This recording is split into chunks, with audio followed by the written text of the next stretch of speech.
बहन बहुत अमीर है, भाई गरीब है, और बहन भाई को देख के किस तरह से मुंह मोड़ती है, और उसको लगता है कि मेरा भाई आया है तो मेरी बेइज्जती हो जाएगी, क्योंकि भाई बहुत गरीब है, गंदा मैला कपड़ा पहन के आया है। तो बहन को शर्म आ रही है।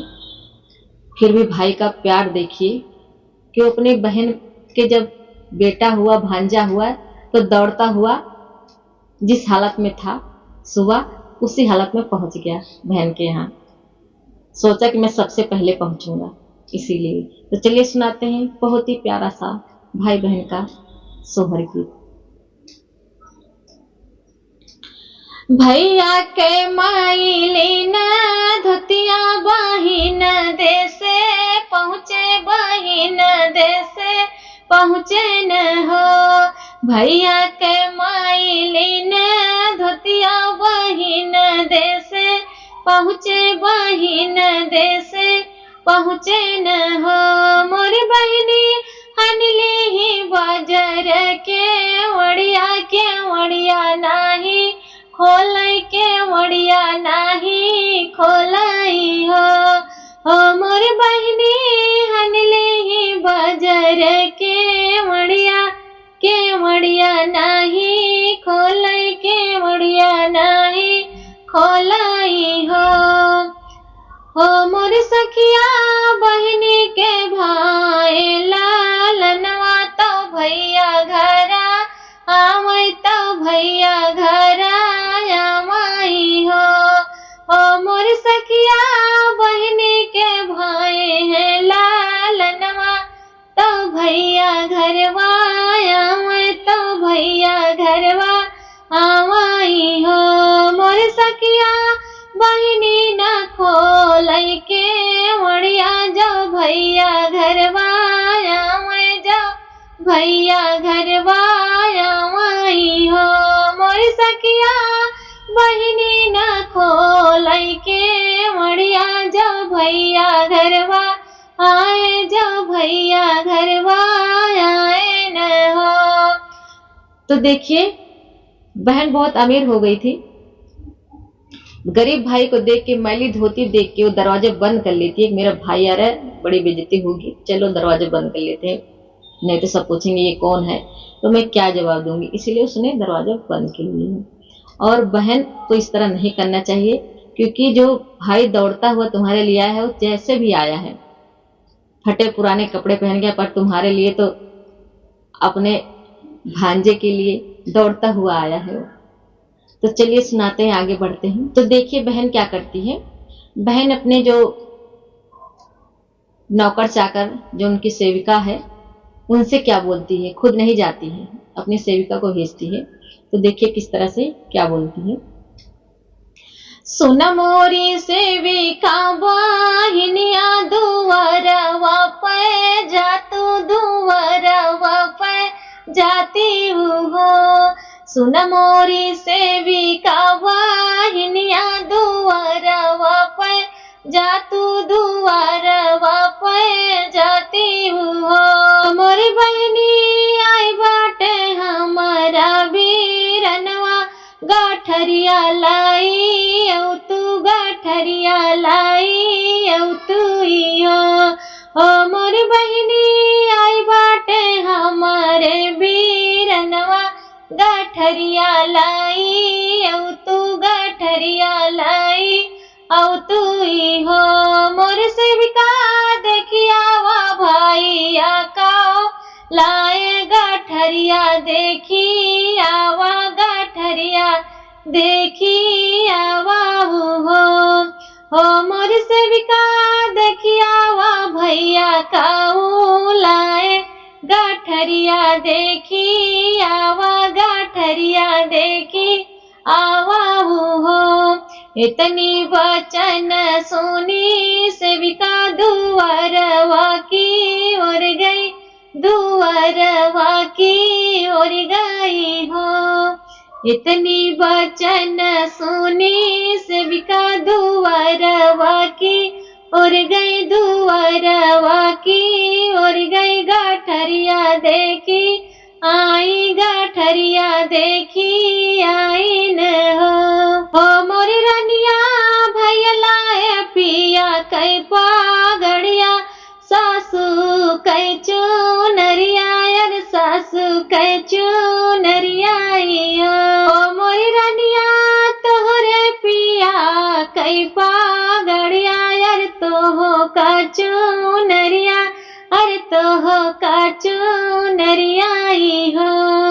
हो मोरी रनिया तोहरे पिया कई पागड़िया यार तो हो का चुनरिया यार तो हो का चुनरिया हो मोरी रनिया तोहरे लाला न कई कर धनिया तीनऊ जाने पहिना तीनऊ जाने पहिनाऊ हो मोरी रनिया तोहरे लाला न कई कर धनिया तीनऊ जाने पहिना तीनऊ जाने पहिनाऊ हो खिड़की से झाँकई अब बाहिनिया तो भैया बोला मैं तो भैया का बोला माई हो खिड़की से झाँकई बाहिनिया तो भैया का बोला मैं तो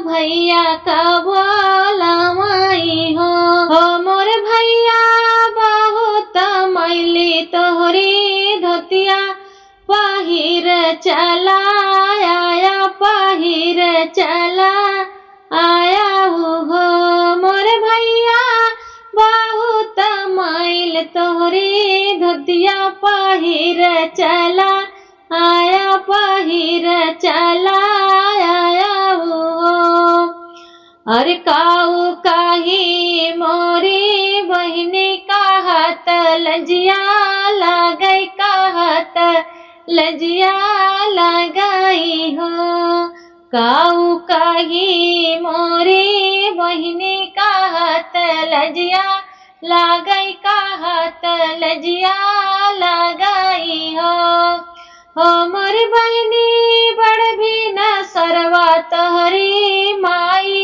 ओ हम का जागवाई हम का जागवाई हो मोरी बहने बड़ बिना सरवा मोरी मैया अरे हम का जागवाई अरे हम का जागवाई हो मोरी बहनी हली बेला करे दातो इनिया दौड़ चला आए तो मैया मोरी पठाइन हो मोरी बहिनी हली बेला करे दातो इनिया दौड़त चला आए गठरिया तोहरी लाए गठरिया तोहरी लाए अरे धोतिया नाही देखे अपनी जा भैया अपने देशवा की अपने हो घर जात्या हो जा भैया तू अपने देशवा की अपने घरे जात्या अपने घरे जात्या हो ओ भैया रहिया लखत हुई है मैया ओ घरवा का जल्दी पहुँचा हो मोर भैया घरवा लखत हुई है मैया की जल्दी घरवा जात्या की जल्दी घरवा जात्या ही हो। तो देखिए बहन इसलिए भगा रही है कोई मेरे भाई को देख न ले गंदी मैली धोती में, उनको बहुत शर्म आ रही है तो भाई को भगा रही है। तो चलिए आगे बढ़ते हैं।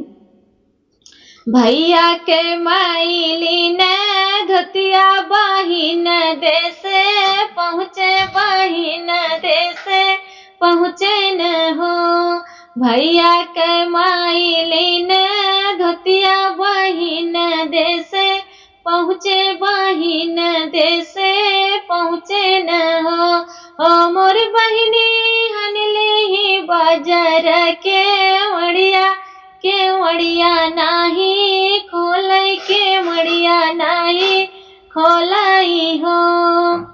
तो देखिए आजकल जब पैसा हो जाता है तो कोई किसी को नहीं पहचानता, सगा भाई को भी नहीं पहचानते लोग। तो कैसा लगा गीत आप लोग जरूर बताइएगा।